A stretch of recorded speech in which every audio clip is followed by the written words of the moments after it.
Life after 70. To let go or to hold on? That afternoon, golden sunlight spilled across the front porch like honey. The old lady sat quietly on a wicker chair, her hands trembling slightly as she turned over a photograph faded by time.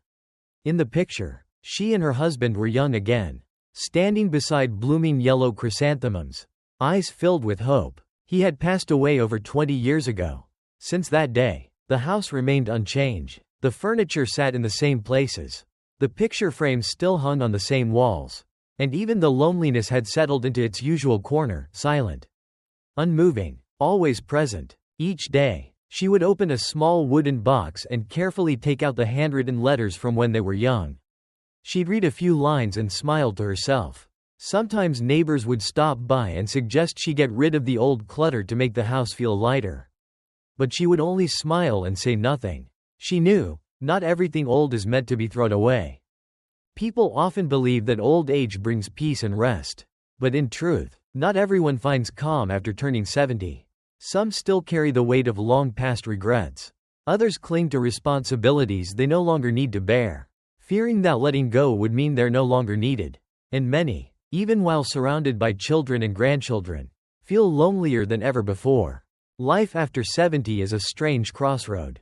It's not as loud as youth, nor as rushed as middle age. It's slow, quiet, and forces you to face yourself more honestly than ever.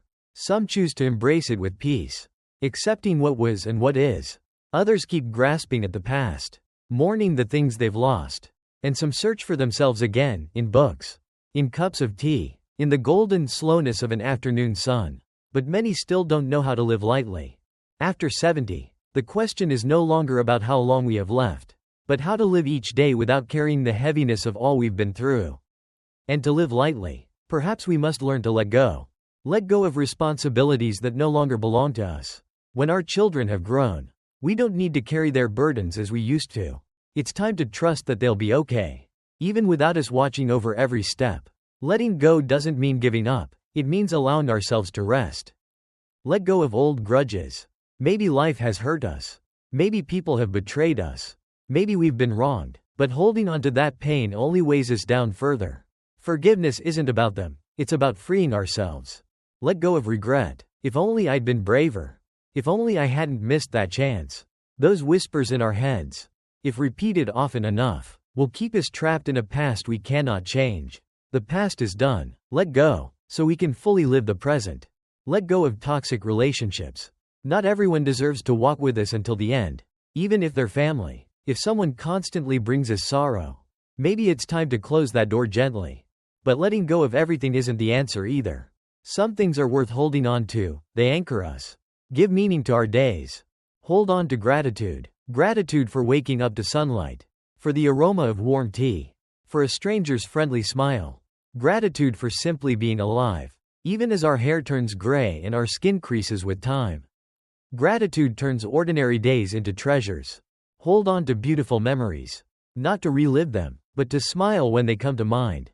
A fun day with friends from long ago. The warm gaze of a loved one who has passed. A fleeting moment of happiness. These memories are the jewels of our life. No one can take them away. Hold on to meaningful connections.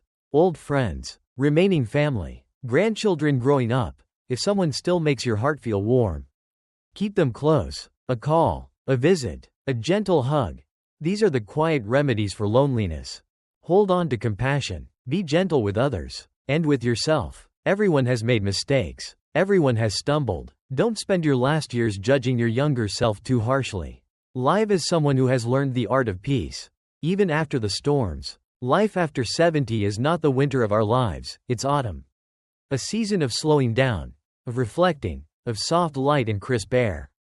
It's quieter, but deeper, not as new, but full of wisdom. That day, the old lady still sat on her porch, still holding that same old photograph, smiling with quiet warmth. She didn't keep it out of sorrow, but because it was the most beautiful thing she'd ever had. A piece of memory, a part of her life, and a corner of her heart. After 70, we let go so our hearts feel light. We hold on so our souls stay warm. And we live, so that each day, no matter how few, is still a day worth living.